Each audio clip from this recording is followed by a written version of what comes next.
संख्या में माता बहनें हैं, युवा साथियों, प्यारे बच्चों, आज आपके गांव में चुनाव के लिए वोट और समर्थन मांगने आया हूं। और इससे पहले मैं गुर्जर समाज के एक गांव में गया था, क्या नाम से, रूंडी में। पूरे गांव वालों ने मुझे घोड़ी पे बिठा के जुलूस निकाला, मेरा स्वागत किया। और वहीं मुझे पता लगा कि आपकी समस्या, बहुत बड़ी समस्या से आप जूझ रहे हो। आपका क्षेत्र डूब क्षेत्र में आ रहा है। नदी के पार वालों को तो 11-11 लाख रुपए दिए जा रहे बताए, और आपको 5 लाख रुपए दिए जा रहे हैं। और ये बात उन्होंने भी कही, आपने भी कही।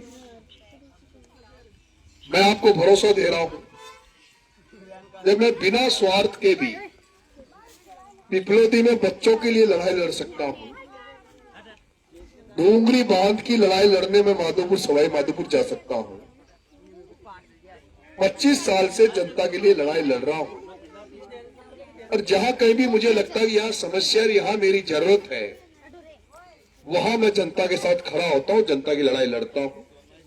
और यही कारण है कि मैं कभी भी आपके इस गांव में कभी भी मैं नहीं आया, लेकिन फिर भी आपने जैसे सोशल मीडिया पे देख के, मोबाइल पे देख के, मेरी बातों को मोबाइल पे सुन के, आप इतनी बड़ी संख्या में मुझे आशीर्वाद देने आए हो।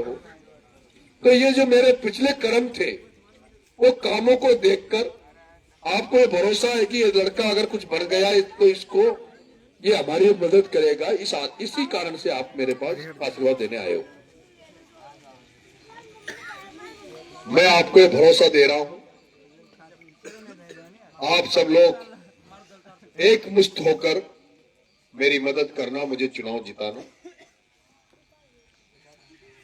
जैसे मैं उन पिपलोदी के बच्चों के लिए 40 दिन जेल में रहने के बाद भी 15 दिन भूखा पड़ा रहा हॉस्पिटल में आमरण अनशन करके, और उनको मैंने न्याय दिलाया। सरकार से 12 लाख की मदद करवाई, उनको सरकारी नौकरी दिलवाई, और जनता से पैसे उगा के 51 लाख 1 करोड़ रुपए उनको मैं दे के आया। ये जो डूब क्षेत्र आपकी जो समस्या है मुआवजे को लेकर, अब ये समस्या आपके साथ साथ मेरी भी समस्या है।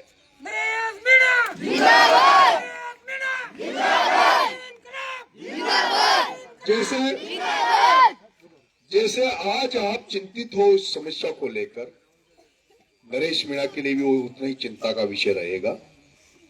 और एमएलए बनने के बाद तुम्हारी लड़ाई, तुम्हारे साथ शामिल होकर पूरी दमदारी से नरेश मीणा तुम्हारी लड़ाई लड़ेगा। जैसे नदी के पार वालों को पैसा मिला है, उतना ही पैसा तुम्हें भी मिलना चाहिए। ये लड़ाई में सरकार से लड़ूंगा, पूरी ताकत से लड़ूंगा।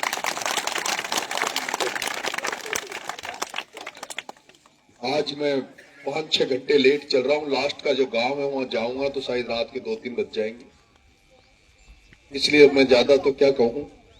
लेकिन यहां गरीबों का, किसानों का कोई नेता नहीं है, सब बड़े आदमियों के नेता है।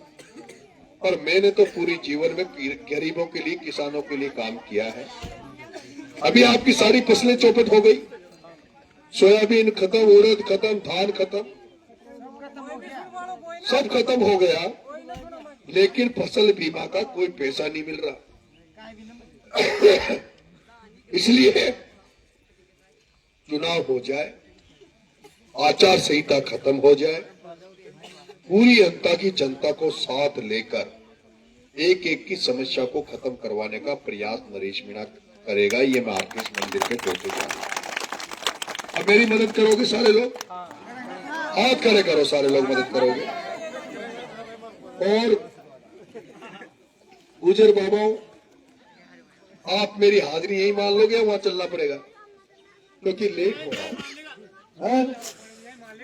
नहीं मान लेगा ना तो सबको समझाना, कहां वोट कहां गलता है, गांव में गलता है, तो सारे मिलके। और गुजर बाबा तासु विशेष आग्रह से हाथ जोड़, अपना जो भी रिश्तेदार नातेदार होगा ना, वहां को भी फोन करो, सबको फोन करो।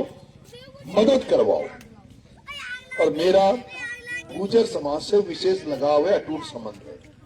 या तो जानता है वो जब छोरा बताता होगा था सारा ही है?